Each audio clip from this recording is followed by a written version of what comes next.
Welcome back. Royalty seldom involves itself in politics, but a certain queen has taken off her crown, put down her scepter, and hopes to help Hillary. Miranda Kahn has more. JD, she's not a household name, but Clinton's campaign is doing everything it can to change that. You are the new Miss Universe! Meet Hillary Clinton's latest weapon against Donald Trump in the battle for the female and Hispanic vote. Her name is Alicia Machado. You may recall that name during Monday night's presidential debate. Then he called her Miss Housekeeping because she was Latina. And now she's a central focus of Clinton's new campaign ad. Me imponía mucho. The former Miss Universe and Venezuelan native won Trump's pageant back in 1996. But a year later, things changed, or to be more specific, Machado's body did. She weighed 118 pounds or 117 pounds, and she went up to 160 or 70. So this is somebody that likes to eat. Machado and Trump held a news conference showing the former beauty queen working out. She'll do this anywhere. All while in front of a string of reporters. Alicia, you can pull your leg back further than that, can't you? A decision she now calls humiliating. And I don't want to remember that moment. But the former Miss Universe is remembering that moment and several others she claims she had with Trump, and she's retelling them over. He was a bad person with me. And over. He's not a good person. And over again. Each time claiming Trump was verbally abusive to her, calling her names. Miss Piggy, Miss Housekeeping, Miss Eating Machine. But Trump is firing back. She was the worst we ever had. The worst, the absolute worst. Trump says Alicia Machado had a bad attitude. Not exactly the attitude either of them projected back in the day. Good luck. You're terrific. Thank you for your help. She's really terrific.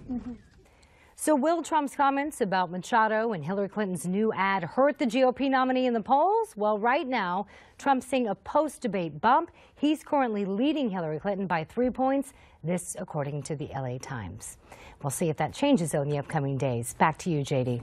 Thanks, Miranda. And for more on this, we're pleased to be joined now by the co-founder and editor-in-chief of PolitiStick, Jennifer Burke. She joins us via Skype from Gilbert, Arizona, my old stomping grounds, and another set of stomping grounds out in the D.C. area. Technically, Fairfax, Virginia, via Skype is where we find the editor-in-chief of Opportunity Lives, John Hart.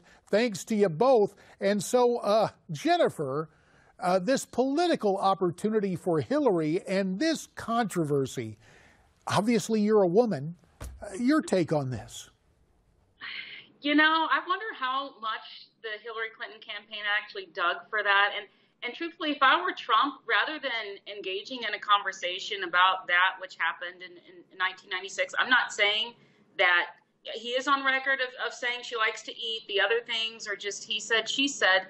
But I would just fire back. And I actually did this myself on Twitter because I don't like this double standard. I'd fire back with Hillary Clinton laughing at the experience of a 12-year-old rape victim who's a rapist, accused rapist she represented, or calling Jennifer Flowers trailer trash, or calling Monica Lewinsky a narcissistic Looney Tune, or threatening Juanita Broderick. I mean, that's what I would fire back with if I were Trump. Well, the situation exists, John, and as you know, there's always a double standard. The alphabet networks flock to this kind of story, and Hillary's not leaving it there. As a matter of fact, her paid media has an ad up and running. Let's take a look at a little bit of this, and then we'll get your thoughts on it. Me imponía mucho. Yo le tenía mucho miedo. Me gritaba todo el tiempo, me decía, you look ugly, o te ves gorda, o a veces jugaba conmigo y me decía, hello, Miss Piggy, o me decía, hello, Miss Housekeeping.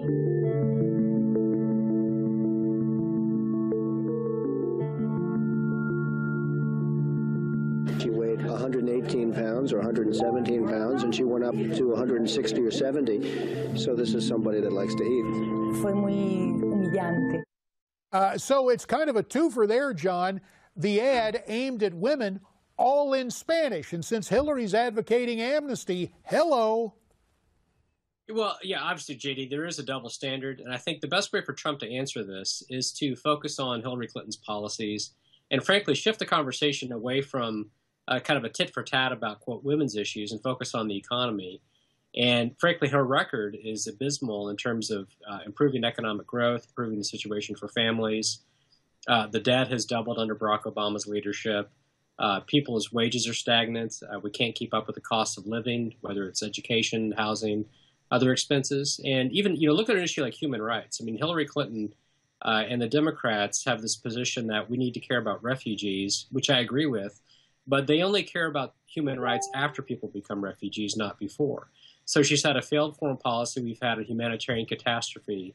In places like Syria, we've had women raped all over the world, partly because we've had a weak foreign policy. So that's the way I think to answer that very boldly, is to say, if you want to talk about, quote, women's issues, let's look at Hillary Clinton's record on both the domestic policy perspective and a foreign policy perspective. You know, the thing I would do, Jennifer, I'd like to get your reaction to this. I would get the mom of one of the Benghazi heroes who lost their life in that situation in Benghazi, and I think that would be a powerful counterpoint. What say you? Well, a mom of a Benghazi hero, a mom of someone murdered by an illegal alien. There was an 18-year-old kid from my hometown, Pearland, Texas, who was tortured and then set on fire in a field by an illegal. And those stories are not being told at all. And so while I agree that Trump really does also need to focus on foreign policy, the fact of the matter is Democrats, we see this all the time, hit at the heartstrings. They hit with these stories, and then Republicans hit back with policy and things that are kind of black and white. You got to hit them where they're hitting us. And the truth is, Hillary's painting herself as a champion of women. And despite economic policies, foreign policies, and personally, she's not a champion of any woman that gets in the way of her quest for power and control and wealth. And so I think that having those mothers and then having other people that have experienced the real Hillary Clinton would be a powerful thing this election cycle. It's just the way of the world right now. And it looks like now Trump, what's good for the goose is good for the gander. Look, no pun intended. But, Donald Trump's gotten a lot of free media. But now we're getting down to crunch time. And the alphabets and some of the cable nets are just taking the narrative straight from Hillary's campaign. For example, on MSNBC, take a look at what Mika Brzezinski, the co-host of Morning Joe, had to say. Yeah, it cuts to the core of everything that's wrong with Donald Trump as it pertains to women. And if any woman was about to let anything go that he said in the past, this is not going to be it. Yeah. So, John, we laid out a counterattack. My question to you, as an old campaign strategist, in addition to being a policy guy, is it time for Donald Trump to really loosen up the purse strings, get these ads on? We're in the final days of a campaign.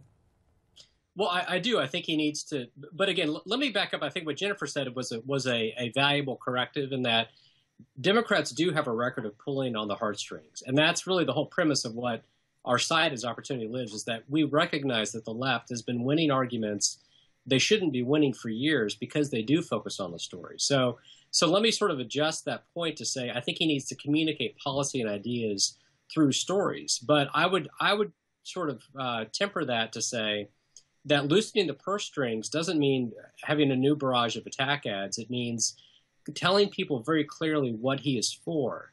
And I think Donald Trump has done a good job in the past few weeks, and frankly has done almost a never Trump pivot in the sense that he's advocating policies that his critics have been urging him to advocate. Tell us what you would do in the inner city. Tell us what you would do to combat poverty. And he's made a real effort to go to urban areas. And I think telling the story of civil society, of people overcoming adversity from a center-right perspective is exactly what he should be doing. But I think the tit-for-tat element is dangerous. And people, you have to spend more and more money every cycle to have an impact through negative advertising.